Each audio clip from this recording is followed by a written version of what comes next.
Bismillahirrahmanirrahim. Assalamualaikum warahmatullahi wabarakatuh. Alhamdulillahilladzi nahmaduhu wa nasta'inuhu wa nastahdihi wa na'udzu bihi min syururi anfusina wa min sayyiati a'malina. May yahdihillahu fala mudhillalah wa may yudlilhu falan tajida lahu waliyyan mursyida. Asyhadu an la ilaha illallah wahdahu la syarikalah wa asyhadu anna sayyidana wa habibana Muhammad sallallahu alaihi wasallam annahu la nabiyya wa la rasula ba'da. Mari kita bersyukur kepada Allah Subhanahu wa taala yang senantiasa melimpahkan rahmat dan karunia-Nya. Selanjutnya salawat dan salam mari kita haturkan buat junjungan kita yakininya Nabi Muhammad sallallahu alaihi wasallam. Maka sampailah kita pada materi terakhir pada mata kuliah pendidikan agama Islam, materi yang ke-14, yaitu etika mahasiswa Islam. Maka sebelumnya mari kita berdoa kepada Allah, semoga Allah senantiasa memberikan ilmu yang bermanfaat. Peta pembahasan: A. Etika menuntut ilmu. B. Etika makan dan minum. C. Etika berpakaian. D. Etika bergaul. A. Etika menuntut ilmu. Adapun etika seorang mahasiswa Islam dalam menuntut ilmu adalah yang pertama, ikhlas karena Allah Subhanahu wa taala. Yang kedua, senantiasa berdoa karena ilmu itu adalah pemberian dari Allah. Yang ketiga, harus bersungguh-sungguh dalam menuntut ilmu.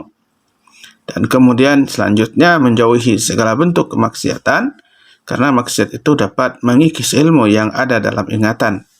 Selanjutnya, tidak malu dan tidak sombong, artinya dalam menuntut ilmu tidak boleh malu-malu untuk bertanya. Dan tidak sombong artinya adalah tidak membanggakan apa yang kita ketahui tentang sesuatu. Dan yang terpenting juga, ya, ilmu itu harus diamalkan dan kemudian disampaikan atau disebarkan.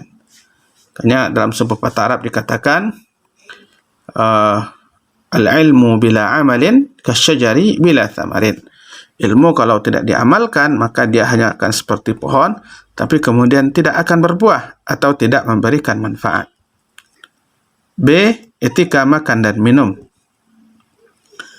Adapun makan dan minum merupakan kewajiban bagi setiap manusia. Ya, kalau tidak makan, tidak minum, maka manusia akan mati. Hal itu merupakan hal yang dilarang oleh Allah dalam Al-Quran. Kulu washrabu, makan dan minumlah. Oleh sebab itu, makan dan minum secara umum hukumnya adalah wajib. Nah, dalam Islam itu kriteria makanan dan minuman itu adalah halal. Halal berarti makanan itu diperkenankan atau dibolehkan oleh Allah untuk dikonsumsi. Dan kemudian thayyiban. Thayyiban berarti makanan tersebut harus memiliki nutrisi yang bisa dimanfaatkan oleh tubuh manusia. Nah, kemudian bagaimana pentingnya makanan dan minuman yang halal dalam Islam? Karena yang pertama, makanan kalau seandainya haram, itu akan menghalangi seseorang untuk berdoa kepada Allah Subhanahu wa taala. Artinya doanya itu tertolak. Yang kedua, makanan yang halal akan mendorong seseorang untuk beramal soleh. Kemudian makanan yang halal akan menjadi obat bagi tubuh. Nah, kalau makan haram berarti otomatis akan menjadi penyakit.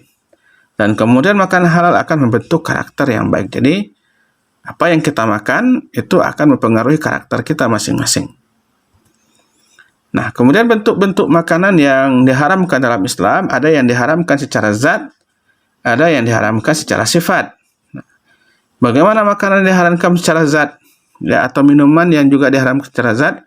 Contohnya itu kalau makanan ada bangkai, darah, ya, babi, hewan yang disembelih tidak menyebut nama Allah, hewan yang tercekik, ya, atau diterkam binatang buas, atau makanan sesembahan, hewan bertaring, keledai jinak, jalalah, yaitu hewan yang menjijikkan, ya, atau kemudian hewan yang diperintahkan untuk dibunuh, serta ada beberapa hewan juga yang dilarang untuk membunuhnya. Maka hal demikian itu merupakan makanan yang diharamkan. Sedangkan minuman, ya, minuman yang diharamkan secara zat contohnya ada miras, ya, ada darah, ada pun nabza.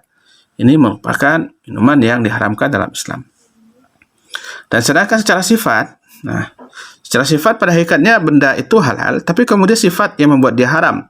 seperti hasil dari judi, ya, uang dari hasil mencuri, ya, uang hasil suap, uang hasil korupsi, itu sifatnya yang membuat dia menjadi haram. C. Etika berpakaian. Adapun etika berpakaian dalam Islam, yang pertama terkait dengan konsep berpakaian dalam Islam, seperti Allah jelaskan dalam surat Al-A'raf ayat 31, bahwa pakaian tersebut adalah pakaian yang baik, dan kemudian dalam Al-Ahzab 59, pakaian tersebut adalah pakaian yang menutup aurat. Nah, ketentuan berpakaian bagi perempuan dalam Islam yang harus diperhatikan, ya. Kenapa dijelaskan di sini tentang perempuan? Karena memang pada perempuan itu ada aturan khusus terkait dengan berpakaian. Yang pertama, pakaian digunakan itu berfungsi sebagai penutup seluruh badan, ya, atau aurat yang ada pada diri mereka, kecuali itu wajah dan telapak tangan. Nah, inilah yang tidak termasuk kepada aurat. Lalu kemudian yang kedua, pakaian itu tebal, yang tidak tipis sehingga kemudian tidak tembus pandang. Lalu kemudian pakaian yang dipakai itu tidak membentuk lekuk tubuh dan juga tidak berlebihan dalam berpakaian, dan pakaian tersebut tidak menyerupai pakaian laki-laki, dan kemudian tidak memakai wangian yang menyengat hidung atau yang dianggap bisa menjadi sumber fitnah. Jadi boleh pakai parfum, tapi sekadarnya saja, ya. Nah, tidak berlebih-lebihan. D. Etika pergaulan dalam Islam. Adapun etika pergaulan dalam Islam, ya, yang dijelaskan oleh dalam beberapa hadis Rasulullah SAW. Yang pertama, bagaimana kita mencintai sesama saudara, terutama saudara sesama Muslim, karena innamal mu'minuna ikhwah. Lalu yang kedua, tidak menyakiti orang lain, ya, tidak menyakiti baik secara perkataan ataupun perbuatan. Dan dalam pergaulan hendaklah bersikap tawadhu, tidak boleh menyombongkan diri, ya, karena belum tentu kita lebih baik dari orang lain. Selanjutnya, menghormati yang tua dan mengasihi yang muda. Ya, bagaimana seseorang itu menghormati seseorang yang lebih tua darinya, ataupun kemudian mengasihi orang yang lebih kecil dari dirinya. Selanjutnya, senantiasa tersenyum dan kemudian tidak terpengaruh dengan berita-berita bohong, yang mana hal itu dapat merusak pergaulan atau bisa merusak persahabatan. Maka demikianlah materi kita yang terakhir ini, mudah-mudahan bermanfaat. Silakan dibaca dan direview materi-materi sebelumnya, karena memang materi-materi tersebut merupakan bahan untuk ujian akhir semester.